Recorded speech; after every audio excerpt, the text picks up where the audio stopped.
Hi guys, I recently just moved from California to Florida and I want to share why I moved, a little bit of the actual moving experience, how much that cost, etc., and some of the good things and less good things about the entire moving process, and ultimately what I hope to gain out of such a large cross-country move. Before we get into it, I just want to put out there that in the last couple of years, I've really struggled with judgment from other people, as well as the fear of having a negative perception. So a lot of times I've just kind of closed off and internalized, and I don't really want to do that anymore because it is exhausting.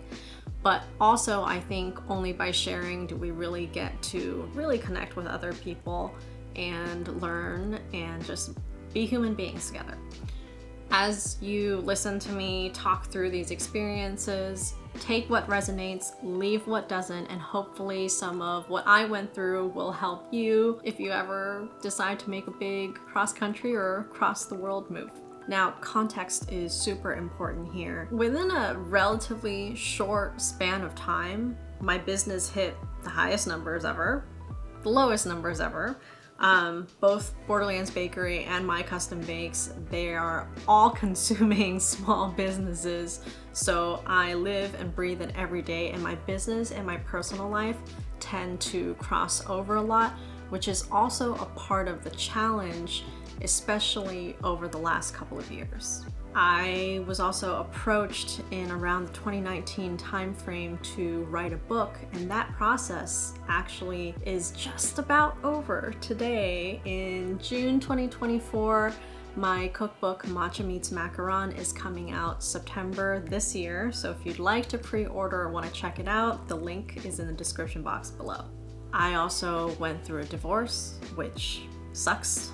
There's nothing more to say about that. My grandma passed away due to COVID, actually, just last year. I started therapy a little over 2 years ago at that point, and I feel like I was experiencing a midlife crisis with everything that was around me. And I also entered into a new relationship that wasn't something that I had planned for myself. So things were happening all at once in a short amount of time, and I was grappling with all of this, trying to also take care of myself, also worry about, the people around me and what their lives were like. And I think, I don't like to say it, but I think I hit burnout. I had also changed a lot in the last 5 years.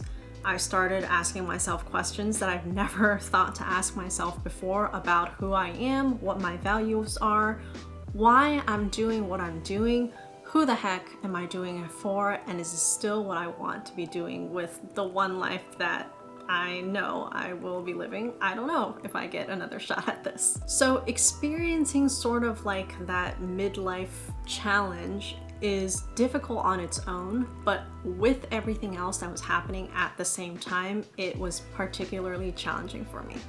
And it continues to be challenging for me right now as I'm trying to navigate my way out of it into this new identity in a way. As a part of the divorce, we sold the house and I had to move anyway. I was really struggling with, did I want to stay local in the Sacramento, California area, or did I want to step out somewhere else? I've only ever lived in California after immigrating here from Shanghai when I was 6. So this is all I know. My only family in the United States are my parents, and they're in the Bay Area. So while we don't see each other that much, we still had easy access if we needed anything. And though I knew I wanted to move, Florida wasn't even really on the map until towards the end of 2023. Whenever there's something big going on in your life, my life, it's very natural for the people around us to want to help and give their opinions and kind of share their wisdom. And while I think there was a lot of value in listening to what people had to tell me when it came to, their opinions of where I should move and whatever they thought, right? I had to really pause and look in myself and really conscientiously tell myself that wherever I moved, it was going to have to be for me, independent of like my immediate family, independent of my friends, independent of my partner. I had to really truly decide that I want to be there, not because I'm doing it for societal expectations, I'm doing it because my friend said this would be good, or I'm doing it because I feel obligated to somebody. In September 2023, I ended up going to Satellite Beach in Florida, which is about an hour away from Orlando, to teach at the Florida Academy of Baking. The owners, Angela and Rory, have been in touch with me for almost 2 years at this point. They had wanted me to come teach for a while, and because of just life, it didn't happen until last September. So James and I ended up flying out, and we taught, and we had such a good time with Angela and Rory and the entire team at Fab Baker that we're like, hey, we kind of feel at home here and we really, really like these people. Would Orlando be a crazy suggestion for a place to move?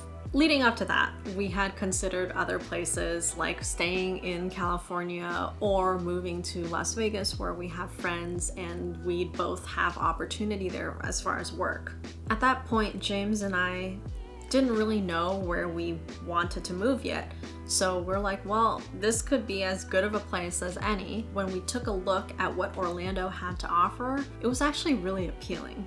When I shared that we were moving to Orlando, I got a lot of expected, very interesting reactions from my friends, family, and people online that I had shared it with. When I told my Californian friends that I was moving to Orlando, the reactions were very stereotypical, I would say. Aside from people saying, why the hell would you move there? The weather is awful. It's a red state. There's Florida man. What about the gators? And where are you gonna get your Asian groceries and snacks and all that stuff? It's funny, right? Because as a Californian, you make fun of Florida. As a Floridian, you make fun of California. It is a known rivalry. We seem very, very different politically, socioeconomically in a sense. And that rivalry trickles down into our daily interactions just between normal people. I think we really grow up in a bubble, and it doesn't matter where you grow up, you're growing up in that environment. Because California and Florida are so politically different, I think people, especially in this political climate, tend to feel like we're enemies or opposites in some way or not compatible. I like to think that I embody this through Borderlands, what I do for work, and regularly, that because I like people. I think there's a lot of beauty in people, even in the messy parts. I don't believe that we are solely defined by any one thing, including political affiliation. I have my set of beliefs, but if I want to be the type of person who's like, yeah, I'm inclusive or whatever, that also means being inclusive to and like for with whatever people who don't think like me. I thought, and I felt this, and yeah, it's just really weird because I don't know if it's true, but I believe that if I can somehow immerse myself and surround myself with different people, I can better understand other people, and that can only be good for us. So I've got all this noise coming from my Californian friends, and then I do have people that I know in the Orlando area as well, kind of like talking in my ear, and I have a lot of friends in the Florida area who've also provided their insights. At the end of the day, the decision is mine and James's, and it's great to have all these opinions, but again, they're just opinions, and we had to really make the decision based on where we were, if that was the right thing for us. I think what a lot of people have to consider just in general when it comes to their life structure is kids. If you have kids, I don't have kids. I didn't really have that as something to consider. I wanted to think about my family, so my parents, but they were a couple hours away, and I see them more now than I did in the past, but we weren't still like hanging out every month or anything. It was like every 6 to 8 weeks. And as for my friends, I knew that if we wanted to stay in touch, we would. And also Friendships and any relationship changes over time. For this phase of life, this worked out, it was great, it was what it is, but sometimes things just naturally change.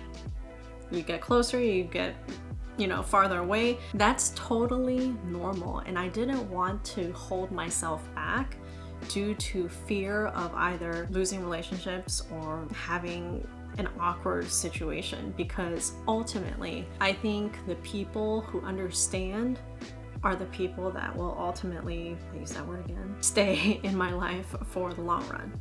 I also wanted to move away from Sacramento because in a way I felt like Sacramento was getting too small, or like my time was up there. I had a really good run in Sacramento. I did a lot of things in the community. I networked with a lot of businesses, helped a lot of other small businesses kind of get the push that they needed, and I was kind of done. It's people have their time, and I felt like my cycle had completed and it was time for me to go, and then somebody else will step in and fill that void, or maybe that's not a thing people want or need anymore, and no matter what, that was okay with me. I just knew that for me, my time was up. When James and I were visiting Orlando, it was so surprising. The first thing that really surprised us was the diversity. And this was surprising because I come from California where everyone's like, oh my God, we are so diverse. And like, yes, there's truth to that. That is backed up by the metrics, right? By the census, as far as we know. That is great. However, California's diversity, when you actually look at the breakdown, is pretty limited. When you look at least the Orlando area, right? Because all the major metropolitan areas are more diverse, more populated, more progressive. They're similar in that way. So Sacramento, I would say, is like a mid-sized city, if that. Orlando is like between mid and large city.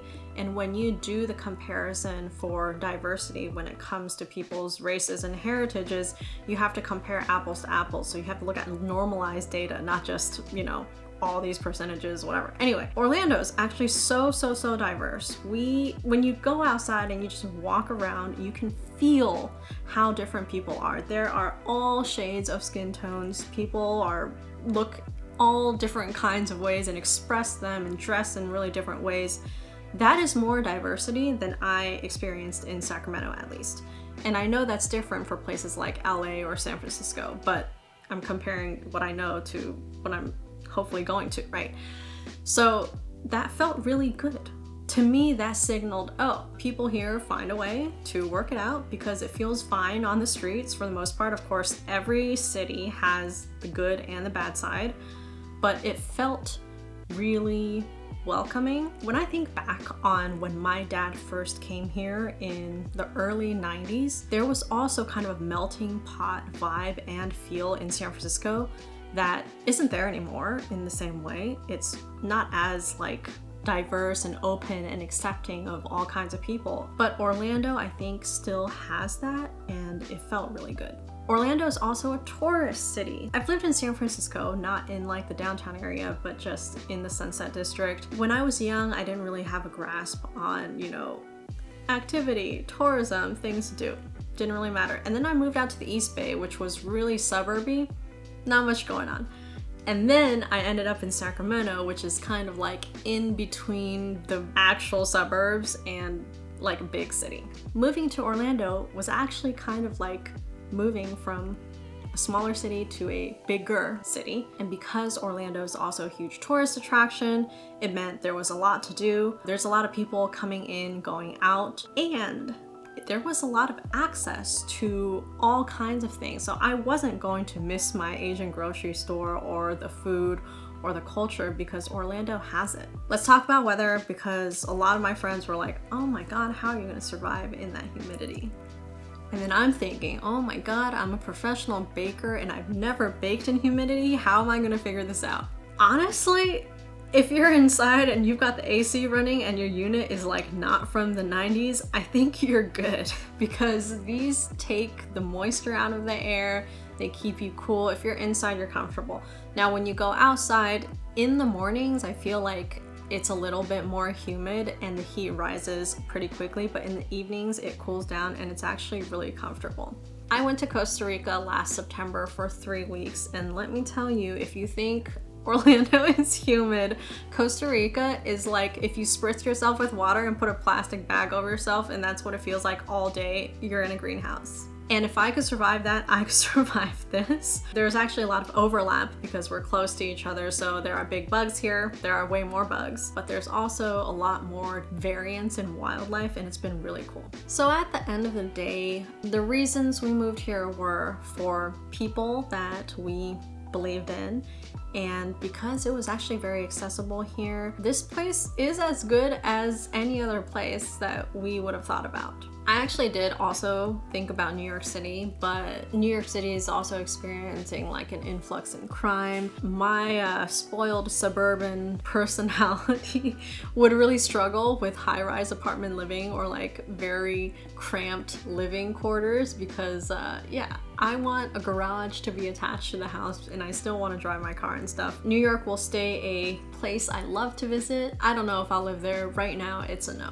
With the why out of the way, now we can talk about what the actual moving logistics was like. Long distance moving sucks and it's challenging no matter what. There's no way around it, but I learned so much during this process. I really hope that you avoid some of the mistakes that I made. I was pretty naive when I was doing research for long distance moving. I had looked at the pod business model. I ended up not doing that and hiring Coastal Moving Services. When I had talked with them, they sold themselves and presented themselves like a full service end-to-end moving company that helps you, load, pack things up, disassemble furniture if you need to, get it into the truck. When the truck gets to the new destination, they would unload and reassemble your furniture. At that time, I was like, oh, so we'd be paying double of a pod, but it's a lot of stress and labor off of our hands, right? And our backs. So I was like, okay, maybe this is worth it. The pod for all the stuff I had would have cost around $4.5 grand. When I was on the phone with the moving company, they quoted me double that. So it was about $7 grand. To me, at that point, it was still worth it. So I have my business inventory, which I said was about 60 medium moving boxes worth of stuff. It's pretty accurate. And then I had a couple of racks, like storage racks that I wanted to bring with me. I had a mattress, I had a dining table, I had a couch, a squat rack, and like a kitchen counter thing. I don't know what cross-country moves look like for people with families, but this is basically 1.2 of a person's worth of stuff, if that. The moving service ended up being $16,000, and I had about 1,200 cubic feet worth of things. About 70% of that was inventory for the Borderlands shop, so it wasn't even my personal things. I literally had 2 boxes of clothes. That's it. The entire process feels kind of scummy to me because when we were on the phone doing the quote for the first time, it felt like, oh yeah, this is a very straightforward thing. They explained what was gonna happen, they explained the truck was gonna come pick it up, and then they store it somewhere until it gets driven across the country and then it gets dropped off. Seems simple enough. Now, what they don't tell you is the people that I talk to on the phone, they're the brokers. So they're not even the company doing the actual moving. They put out bids and other independent contractors can bid and like win those bids. And now your contractor are the people who are in charge of the actual move. When the movers showed up at my house, 3 people came. One of them spoke conversational English, the other 2 zero English, and I have nothing against people who don't speak English. We all start somewhere, but it's difficult to communicate through some of these things, so that part was a little bit challenging. Half of my payment had to be made in cash. It was company policy to not accept card, check, or whatever, and that's weird to me. So When they get here, the guy looks at my stuff and he's like, well, the squat rack's gonna be extra because it's bulky, just to make sure you have this much room allocated on the truck for you. And I'm looking at the amount of room we were allocated, and I'm like, it's a very small amount of room for all the items that I listed to be moved. We ended up taking up double the space. There's a couple of failure points here. One is I did my best explaining what I had. I had a whole itemized list of stuff that I wanted to take. I ended up only taking about 65-70% of the things that I had put on that list. We left mattresses, TVs, desks, we left chairs, so much behind that we didn't plan on leaving behind, and it still cost double. And when we talked to the guy that was here, he's like, oh yeah, this happens all the time. These moving companies don't really give you like the most accurate estimate. People end up paying more. And I'm like, how is this not scummy to you? If you know this is something that happens all the time, why aren't you changing it? And it also feels bad because when the movers show up to your place, it's now too late. I have to be out of the house by a certain date. They know you can't do anything about it once the moving truck gets here. There are not very many options. I'm not gonna be like, pause everything. I will just send you back and order a pod now. It doesn't work that way. So now the consumer is trapped. I felt really trapped. I was like, I have no choice but to load up whatever I got and try to sell what is remaining, or just, you know what, just give it away. At this point, we were just like, just take our stuff and get it out of the house. So that was super frustrating, and it was not a great way to start the whole moving process. It kind of made me feel suspicious or insecure of how the actual move was going to go. And James also has a friend who used to work in the long distance moving business, and he also confirmed that this is just a normal part of how they operate. Now it makes sense why businesses like pods exist, because these services suck. No wonder people want pods. So they load up our stuff. It is now April 16th. We were actually supposed to leave that day, but because of like the fiasco of having to deal with leftover stuff, we didn't end up leaving until the 17th. I wish I had put like an air tag or something in my stuff so we could track where it was going. What happened was the movers came with a big truck. They loaded our stuff into it, drove it to some location, unloaded it, kept it there for a while. At the same time, they're just waiting for a driver to be able to come and pick up all the stuff. We started our drive across the country. We leave on April 17th and we get in on April 30th. According to the movers, they show up within a 2-week window. So time started May 1st, and then I expected them to show up between May 1st and May 14th. The awful part is they don't really proactively keep you updated. They basically just say, well, 24 hours-ish before your driver arrives at your final destination, we'll give you a call, we'll let you know. We're like waiting for our stuff, you know, we can't really do much because at any point they could just call and be like, hey, we're gonna show up tomorrow morning or something, right? We didn't end up getting our stuff until May 28th.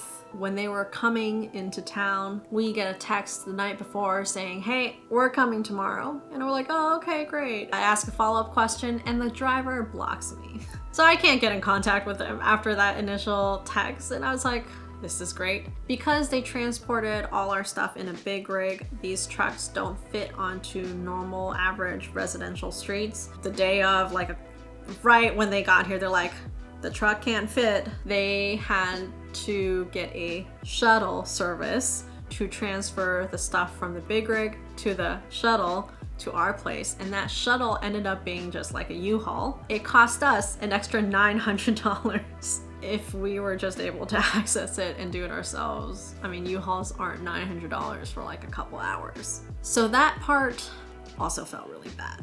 This whole moving process using a moving service just felt incredibly predatory, and to be honest, I don't know how so many of these services still exist, and I just feel bad for the average consumer out there who put their trust in these services and have a really difficult time. So if I could do the whole moving part of it over, get a pod, hire local help to load everything up into the pod. Do not bother with full service moving companies unless if money is not a problem and you are not picky about when your stuff arrives. When your pod gets to your new place, hire local help to unload it. Put trackers in your boxes, then you know where your stuff is and when it's moving. Label all your boxes with your name and phone number so that people can contact you in case boxes get swapped, because we actually ended up with a box of books sucks. That's not ours. And finally, leave as much stuff behind as you possibly can. Once you get here, there will inevitably be stuff that you're like, why did I bring this with me? Really start early and get rid of as much stuff as you possibly can, and be careful. Facebook Marketplace sucks. There are so many scammers on there. There's some real people, of course, but I think I actually got more scammers than I got real people. It was going on so long. I didn't think it'd be this long, but... You didn't think that 9 pages of text would be this long?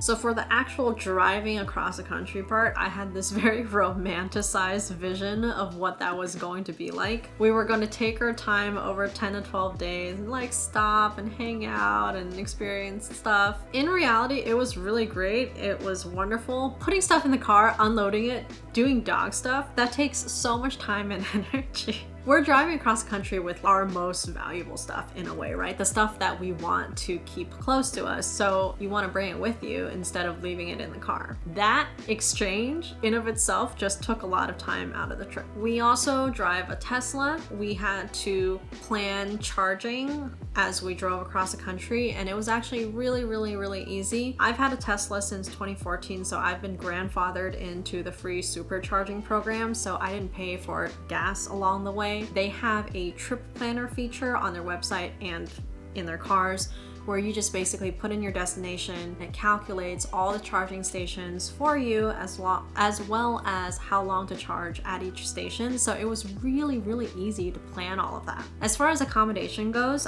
all I did was the day before we were leaving a place, I would look up an Airbnb or a hotel in the place that we're supposed to end up. In addition, about charging, Teslas charge really fast. I think people still are not super familiar with electric cars, but Teslas charge, at least like the long range new ones, get a really solid charge of like 300 and 400 miles within an hour. This is different from other brands. They might take significantly longer. For us, it wasn't a burden to drive across the country with a Tesla.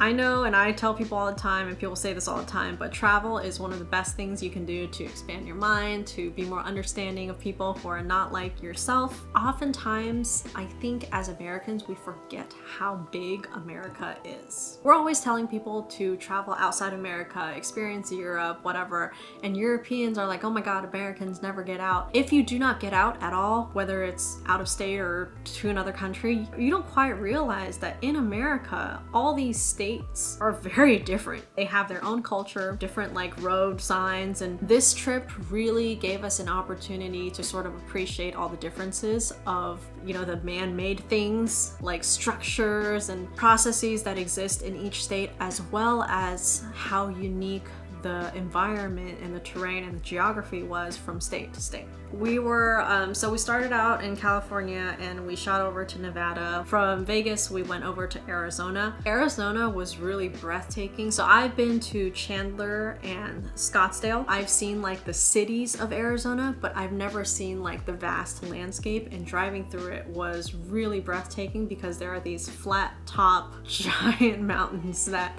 span as far as the eye can see, and it was just really incredible to experience that all in sort of this desert climate. As we moved into New Mexico, the terrain changed. So instead of these giant big mountains, it was like more rocky, a lot of desert plants. We kind of had a weird experience in New Mexico. We didn't hit any of like we passed through the big cities. We stayed in Albuquerque one night, but it was quick. And we kind of like booked a sketchy Airbnb. We got there late at night, didn't even get out, and just decided we were not going to stay there. We did come across a really interesting government-funded billboard that said something along the lines of, "Keep our youth in New Mexico," or something. It was weird. After New Mexico, we got to Amarillo, Texas, where we stayed at the cutest Airbnb. I wish we had more time there, but I liked it so much that I'm gonna leave a link for you guys down below. It's super cute, dog friendly. At this point, at least I was realizing how taxing driving can be, even just as a passenger. James drove like 99.9% of the way. I drove literally 1.5 hours max. and Frey's getting antsy in the backseat through this process. We ended up passing through Fort Worth and spent some time with Holly and Ed, our friends, at the Sugar Art. Freya got spoiled with meat patties, which we now are buying her. This was also when James developed a nasty toothache and we had to do like telehealth and try to get him some drugs. We did end up going to a Buc-ee's, and I've heard a lot of things about Buc-ee's, so it was really fun to go and experience that. It really is quite the experience. So this store, if you have not been to a Buc-ee's, is like a gas station on steroids. It's a convenience store, restaurant, touristy souvenir store, all wrapped up into one. The part that I like the most about it were the snacks. For whatever reason, Buc-ee's seems to do a really good job at creating incredibly flavorful snacks. I'm gonna quickly summarize the drive through the Deep South. As a Californian, we tend to claim that we are all loving and all accepting. In reality, we accept and love the people who also believe in the same things we are. So in that way, it's a little hypocritical. That's just being human, and that's okay. As a Californian, we have this like negative connotation of the Deep South. It's got a lot of history. It seems to be more racist. There's a lot of negative things that we talk about when referencing the Deep South as a whole. Having driven through very limited parts of Louisiana, Mississippi, Alabama, the general vibe that I got was it is just a very different way of living. I think people forget that the mass majority of the United States is not developed like a city like LA or New York or even Orlando or Sacramento.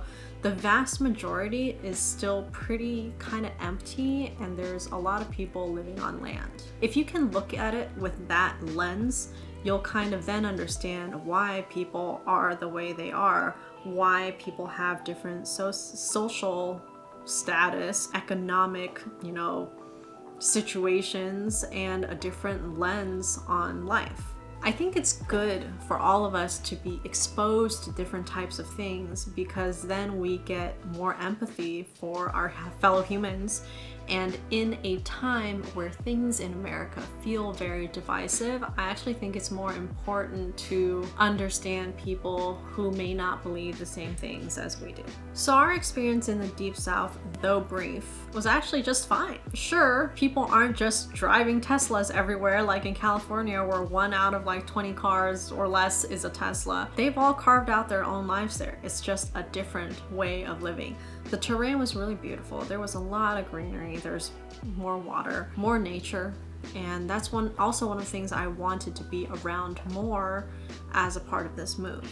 So we didn't have any really like standout negative or scary experiences, but yeah, it was different for us and it felt different. And some parts were a little scary because we just didn't know and have not experienced that before, but that doesn't mean it was like bad and bad stuff is gonna happen, everyone's racist. It's not like that. Think about that if you ever visit the Deep South. Keep an open mind. People were really courteous. I do think, interestingly enough, that because these states are less inhabited, less dense, people have more need for guns. And people, because of the regulation in those states, people openly carry frequently or regularly, or that's normalized more than in like Sacramento, California, right? And because that's normalized, people have a different way of, I think, approaching each other, and you just treat each other differently if you know that the other person might potentially be armed. Be like, okay, we just, leave each other alone and it's gonna be fine. When you make a big move like this and you're traveling with a very limited amount of stuff and you land in your new home with a very limited amount of stuff, you learn a lot about yourself, what you can live with, what you prefer to not live with. We basically lived out of a suitcase for like 6 weeks. You start to get a sense of, oh yeah, these are the things I really value. I really like my Nespresso, but there are other things I could really live without. Like, I didn't miss my clothes at all. I could just wear this and totally be fine. My 3 leggings and like 6 tops or something. Yeah, it'd be nice to have different clothes and to have whatever, but like, it was okay. It got old, but that's because we live in this like first world environment where we get to have all these things and it's more consumer based and we have all this stuff. But do I really need that stuff? No. So when we got to Orlando, There are definitely things that we have to get used to or we were surprised by. Having been in Costa Rica, I knew that the bugs closer to the equator were going to be bigger, but until you live there, you don't really like think about it. We definitely have little critters, like a ton of lizards everywhere, all the time. I see like 20 lizards every day. Frey is absolutely fascinated by the lizards. We do get like cockroaches. The spider situation can be a little hairy, but we got a bug assault, so it's fine. The climate, I think I mentioned this earlier in the video, but it is humid, way more humid. I've started baking already actually at this point. I've noticed that because we're running the AC, it really doesn't impact my recipes and the way I do things. So far so good, but I haven't made macarons yet, so the real test will be that. The thing about humidity that I feel like we don't talk about frequently is even though it's humid external to our body, you're still like sweating it out and you're losing water. I actually feel like I have to hydrate more here than at home because I'm like sweating it out and stuff. The other interesting thing I noticed was the way that dust tends to settle. In California and Sacramento, it was dry as heck, so the dust particles would like float in the air and you can like see them everywhere.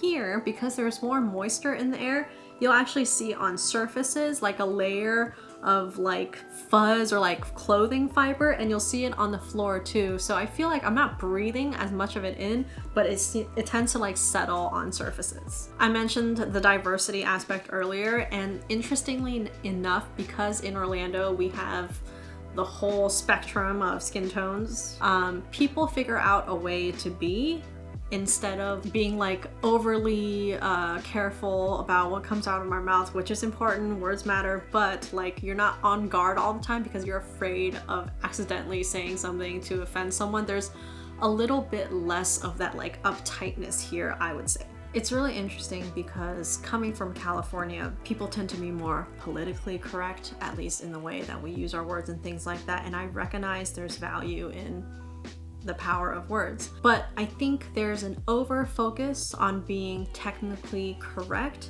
and less of a follow through with the action. And in that way, it became more about race than it, I think, needed to be in a sense. What I've experienced in Orlando so far is race is not at the forefront. I think it's more of a, yeah, we all are different races, it's fine, we're just people at the end of the day. And I think that feels better. Floridians' perception of California is really interesting.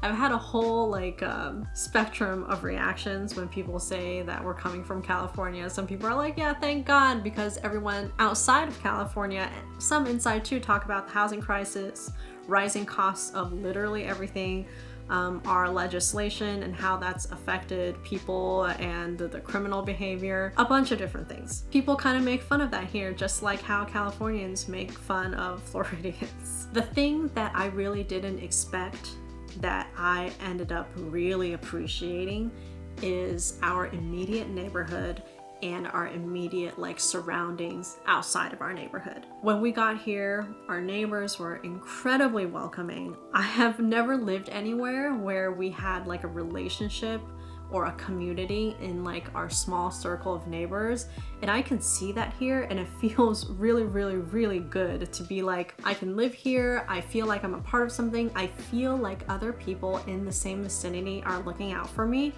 And we live on such a diverse street. You look around, you look at the cars, you look at the bumper stickers, and you're like, man, we are so multifaceted. We have all different kinds of interests. We're across the entire political spectrum, yet all the people that I've spoken with, all the neighbors I've seen walking the dog and just being outside, they all said, when it counts, we band together and we are always looking out for each other no matter what.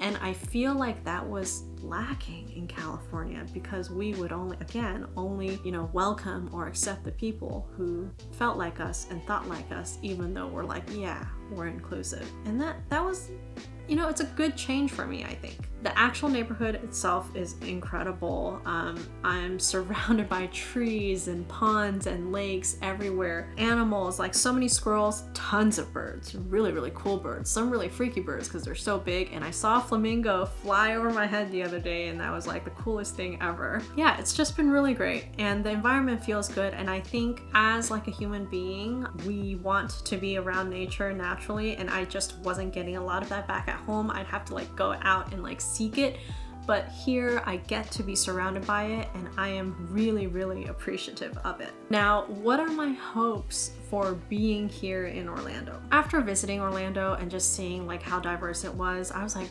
okay, it would really be cool to be exposed to way more diversity than I was used to, so that was a big plus. I needed a drastic change in literal environment, from the cookie cutter suburban houses and streets to lush greenery of palm trees everywhere, little forest areas in between the small communities of housing, and just be more integrated with nature.